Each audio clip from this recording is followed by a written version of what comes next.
പ്രധാനമന്ത്രി മോദിയെ പുകഴ്ത്തുന്നതടക്കം ശശി തരൂർ എംപിയുടെ പ്രസ്താവനകളിൽ നിലപാടെടുക്കാനാകാതെ മുസ്ലിം ലീഗ്.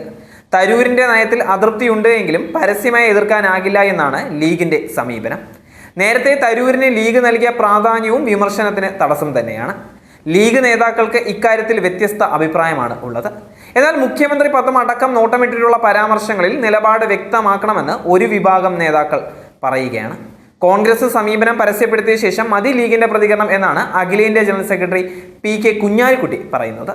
മോദി സ്തുതിയും ബി.ജെ.പി. ആഭിമുഖ്യവും വിമർശിക്കണം എന്നുള്ള വാദമാണ് ചിലർ ഉന്നയിക്കുന്നത്. തരൂരിനെ നിയന്ത്രിക്കണം എന്നുള്ള അഭിപ്രായമാണ് ലീഗ് സംസ്ഥാന ജനറൽ സെക്രട്ടറി പി.എം.എ. സലാമിനുള്ളത്. നേരത്തെ ശശി തരൂരിനെ ലീഗ് പരസ്യമായി പിന്തുണച്ചിട്ടുണ്ടായിരുന്നു. പാണക്കാട് തരൂർ എത്തിയതിന് ലീഗ് വലിയ പ്രാധാന്യവും നൽകിയിട്ടുണ്ടായിരുന്നു. 2023 പലസ്തീൻ വിഷയത്തിൽ കോഴിക്കോട് സംഘടിപ്പിച്ച റാലിയിലും പങ്കെടുപ്പിച്ചിട്ടുണ്ടായിരുന്നു. പക്ഷേ ഹമാസിനെ ഭീകരവാദികൾ എന്ന് തരൂർ വിശേഷിപ്പിച്ചത് ലീഗിന് ക്ഷീണമായ കാര്യമാണ്. ഇപ്പോൾ ഇസ്രായേൽ നയതന്ത്രജ്ഞരുമായി വിരുന്നിലടക്കം പങ്കെടുത്തതോടെ ലീഗ് കൂടുതൽ വെട്ടിലായിരിക്കുകയാണ്. അതേസമയം വയനാട് മുണ്ടക്കൈ ചൂരൽമല പുനരധിവാസ ഭവന പദ്ധതിക്കായി മുസ്ലിം ലീഗ് വാങ്ങിയ ഭൂമി നിയമക്കുരുക്കിലാണുള്ളത്. ലീഗ് വാങ്ങിയ 11 ഏക്കർ ഭൂമിയിലെ ഒരു ഭാഗം തോട്ടഭൂമിയാണ് എന്നുള്ള വില്ലേജ് ഓഫീസറുടെ റിപ്പോർട്ടിന്മേലുള്ള നടപടിക്രമങ്ങൾ പദ്ധതി ആരംഭിക്കുന്നതിന് മുൻപ് തടസ്സമായി നിൽക്കുകയാണ്. ഇപ്പോൾ തൃക്കൈപ്പറ്റ വില്ലേജിൽ ലീഗ് വാങ്ങിയ ഭൂമിയിലെ ഒരു ഭാഗം കാപ്പിത്തോട്ടം തരം മാറ്റിയെന്നാണ് തൃക്കൈപ്പറ്റ വില്ലേജ് ഓഫീസർ നടത്തിയ അന്വേഷണത്തിന് ശേഷം കണ്ടെത്തിയത്.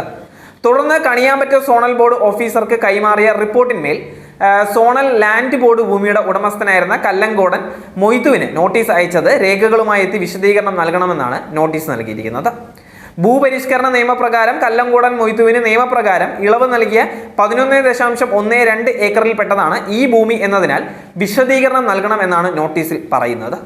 അതേസമയം ടൗൺഷിപ്പ് നിർമ്മാണത്തിൽ നിന്ന് പിന്നോട്ടില്ല എന്നാണ് മുസ്ലിം ലീഗിന്റെ പ്രതികരണവും.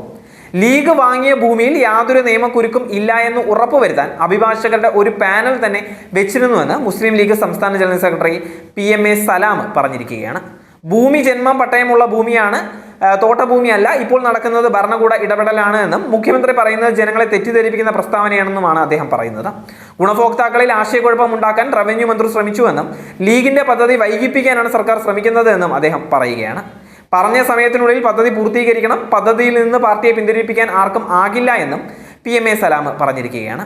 ദുരന്ത ബാധിതരുടെ ആവശ്യപ്രകാരം മേപ്പാടി പഞ്ചായത്തിലെ തൃക്കൈപ്പറ്റ വില്ലേജിൽ വെള്ളത്തോട് പ്രദേശത്തോട് മുട്ടിൽ മേപ്പാടി പ്രധാന റോഡിനോട് ചേർന്നാണ് ഭവന സമുച്ചയം ഒരുങ്ങുന്നത്.